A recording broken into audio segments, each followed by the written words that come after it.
Assalamualaikum warahmatullahi wabarakatuh. Perkenalkan, nama saya Mugi Sekarahayu dari 11 RPL 1 absen 25. Di sini saya akan membahas sedikit tentang salah satu jenis UML, yaitu sequence diagram. Pengertian UML sendiri yaitu suatu metode permodelan secara visual untuk sarana perancangan sistem berorientasi objek. Definisi lain dari UML yaitu sebagai suatu bahasa yang sudah menjadi standar pada visualisasi, perancangan, dan juga pendokumentasian sistem software. Kemudian ada fungsi dan tujuan UML, yaitu yang pertama dapat memberikan bahasa permodelan visual kepada pengguna dari berbagai macam pemrograman maupun proses rekayasa. Kedua, ada dapat menyatukan praktek-praktek terbaik yang ada dalam permodelan.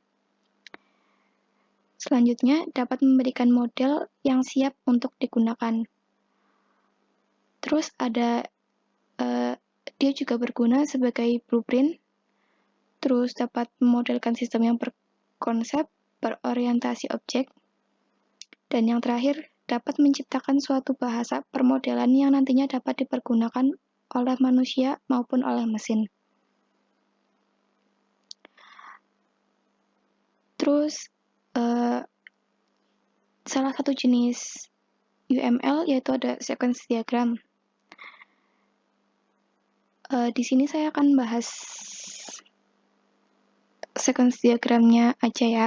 Sebenarnya ada beberapa jenis UML, tapi di sini saya akan bahas tentang sequence diagram. Sequence diagram adalah diagram yang menggambarkan kolaborasi dinamis antara sejumlah objek. Gunanya untuk menunjukkan rangkaian pesan yang dikirim antara objek, juga interaksi antara objek. Sesuatu yang terjadi pada titik tertentu dalam eksekusi sistem. Kemudian ada tujuan sequence diagram, yaitu untuk mengkomunikasikan rekrutmen kepada tim teknis karena diagram ini dapat lebih mudah untuk dikolaborasi menjadi model desain. Selanjutnya merupakan diagram yang paling cocok untuk mengembangkan model deskripsi use case menjadi spesifikasi desain. Terus kemudian ada komponen-komponen sequence diagram. Yang pertama ada aktor. Ini simbolnya ya.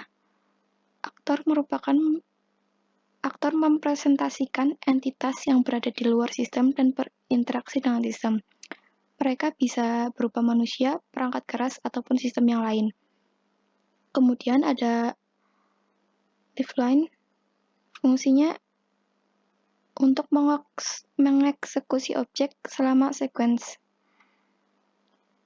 Kemudian ada general, ini simbolnya, fungsinya untuk mempresentasikan entitas tunggal dalam sequence diagram. Terus kemudian ada boundary, untuk biasanya berupa tepi dari sistem, seperti user interface atau suatu alat yang berinteraksi dengan sistem yang lain. Kemudian ada control, dia untuk mengatur aliran dari informasi untuk sebuah skenario. Selanjutnya ada entity. Entitas biasanya elemen yang bertanggung jawab menyimpan data atau informasi. Entity juga dapat berupa bins atau model objek. Kemudian ada activation,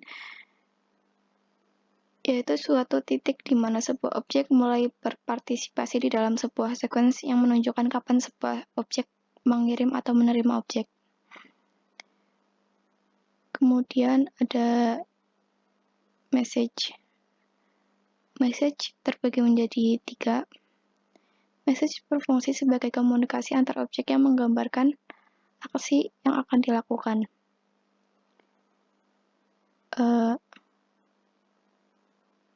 Ini contoh simbolnya, ada message entry, digunakan untuk menggambarkan hubungan antara objek yang menunjukkan urutan kejadian yang terjadi. Terus ada message to self, menggambarkan pesan atau hubungan objek itu sendiri. Terus ada message return menggambarkan hasil dari pengiriman message dan digambarkan dengan arah dari kanan ke kiri. Mungkin hanya itu yang bisa saya sampaikan tentang materi sequence diagram ini. Semoga dapat bermanfaat. Terima kasih. Wassalamualaikum warahmatullahi wabarakatuh.